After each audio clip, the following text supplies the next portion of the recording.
Gimana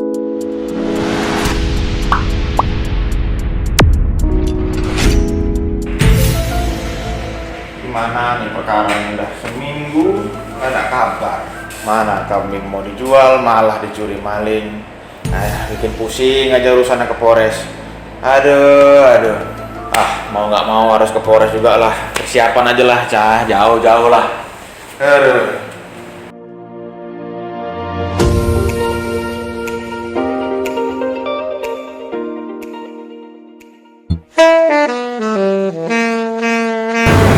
Isi, Pak.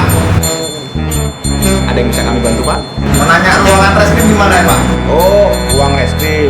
Bapak jalan lurus, belok kanan, langsung lurus, mentok, langsung nampak kelihatan ruangan reskrim. Bapak masuk saja. Terima kasih, Pak ya.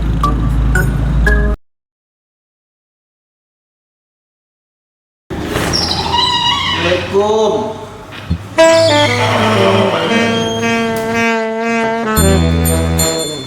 Isi, Pak.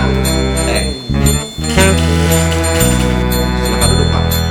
Ada yang bisa kita bantu? Mau tanya perkara saya. Udah seminggu belum ada kabar. Saya kan mau tahu juga perkembangan. Susah saya, Pak. Kambing saya mau saya jual, tapi sampai saat ini belum ada kabar.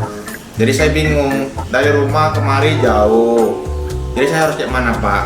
Mohonlah, Pak, bantu saya lah, Pak. Sedikit saya jelaskan ke Bapak. Untuk perkara Bapak sekarang udah ada namanya aplikasi SP2HP online. Tidak perlu mondar-mandir lagi ke kantor polisi yang jaraknya jauh. Klik saja link di sini. Langsung Bapak bisa memantau perkembangan perkara Bapak dimanapun kapanpun. Bapak ada pegang HP? HP ada, langsung mempraktekkan.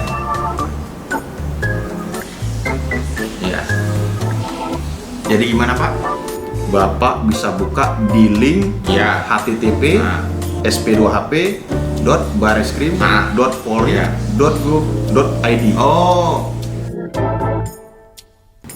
Di situ di daftar menunya Bapak buka, klik nomor LP Bapak yang ada sama Bapak. Setelah Bapak klik, tekan menu bawahnya Polda Aceh. Selanjutnya di bawahnya lagi klik nama pelapor, berarti nama Bapak sendiri. Atas nama, klik. Selanjutnya di bawahnya tanggal lahir Bapak. Jangan salah, Pak, tanggal lahirnya. Kalau salah nggak bisa masuk. Klik nomor tanggal Bapak. Selanjutnya langsung keluar menu, di situ tertera status penanganan perkara Bapak. Di situ kami akan menjelaskan semua penanganan perkara dari awal hingga akhir. Jadi Bapak nggak perlu repot-repot lagi mondar-mandir bolak-balik ke kantor polisi. Jadi Bapak cukup mengklik SP2HP online di saat kapanpun untuk menanyakan perkara Bapak. Bisa Bapak ulangi, Pak, cara bukanya biar Bapak lebih paham. Aduh, Pak, nggak ada paket.